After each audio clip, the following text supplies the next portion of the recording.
നമസ്കാരം. ജൂലൈ മാസത്തിലെ പെൻഷൻ തുകയുടെ വിതരണം സംസ്ഥാനത്ത് വ്യാഴാഴ്ച മുതൽ ആരംഭിച്ചിട്ടുണ്ട്. ആ ഒരു പെൻഷൻ തുക ഒട്ടുമിക്ക പെൻഷൻ ഗുണഭോക്താക്കൾക്കും പെൻഷൻ തുക ലഭിച്ചു കഴിഞ്ഞു.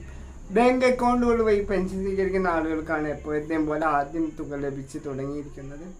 സഹകരണ ബാങ്കിലെ ഉദ്യോഗസ്ഥർ 1, 2, 3 ദിവസത്തിന് ശേഷം നിങ്ങളുടെ വീട്ടിലെത്തിയിട്ട് പെൻഷൻ തുക വിതരണം ചെയ്യുന്നതായിരിക്കും. അപ്പോൾ പെൻഷൻ തുക നിലവിൽ കിട്ടാത്ത ആളുകൾ അറിഞ്ഞിരിക്കേണ്ട വളരെ പ്രധാനപ്പെട്ട 1-2 അറിയിപ്പുകളാണ് ഇന്നത്തെ വീഡിയോ ഞാൻ നിങ്ങളുമായി പങ്കുവെക്കുന്നത്.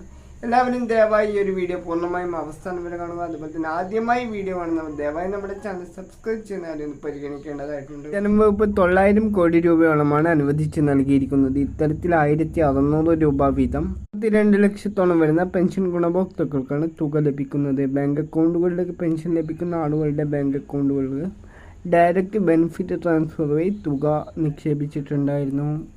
ഏകദേശം ബാങ്ക് അക്കൗണ്ടുകൾ വഴി പെൻഷൻ സ്വീകരിക്കുന്ന 90% ആളുകൾക്കും തുക ലഭിച്ചിട്ടുണ്ട്. ഇനി വരും ദിവസങ്ങളിൽ ബാക്കിയുള്ളവർക്കും കൂടി ലഭിക്കുമെന്നുള്ള കാര്യം സംസ്ഥാന സർക്കാർ അറിയിച്ചിട്ടുണ്ട്.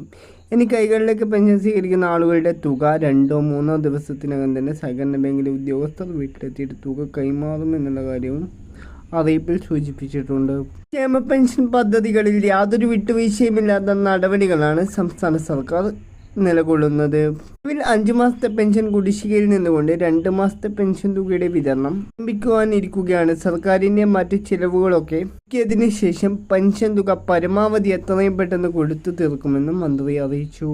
ക്ഷേമ പെൻഷൻ മാസ്റ്ററിംഗ് കൃത്യമായി പൂർത്തിയാക്കിയ എല്ലാ ആളുകൾക്കും ഈ ഒരു തുക വിതരണം ചെയ്യുമ്പോൾ അവരുടെ ബാങ്ക് അക്കൗണ്ടുകളിലേക്കും അതുപോലെ തന്നെ കൈകളിലേക്കും എത്തിച്ചേരുന്നതായിരിക്കും. ജൂലൈ മാസത്തിലെ പെൻഷൻ തുക ബാങ്ക് അക്കൗണ്ടുകളിൽ ലഭിക്കാത്തവർക്ക് ഇന്നും നാളെയുമായിട്ട് അവരുടെ ബാങ്ക് അക്കൗണ്ടുകളിലേക്ക് എത്തിയിട്ടുണ്ടാകും.